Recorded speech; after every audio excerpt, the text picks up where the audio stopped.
গ্রামবাসীরা বলেছে যে টাকা নিয়ে বন দপ্তরের লোকেরা টাকা নিয়ে দোকান নাকি বসিয়েছে, এটা গ্রামের মানুষ বলেছে, আমি বলিনি।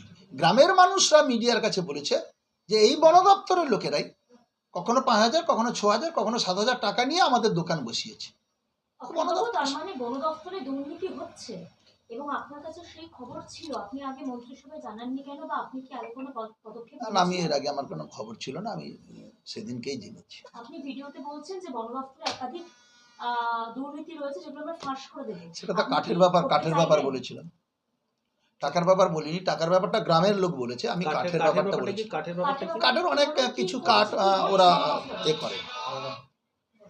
কাঠের ব্যাপারটা কি? কাঠ অনেক সময় যেগুলো অকেজো কাঠ, শুকনো কাঠ সরকারি ঘরে আসার কথা, তা বিক্রি করে নিয়ম কানুন মেনে, পদ্ধতি মেনে সেগুলো বিক্রি করে যে টাকা পয়সা সরকারের কাছে জমা দেওয়া দরকার, সেক্ষেত্রে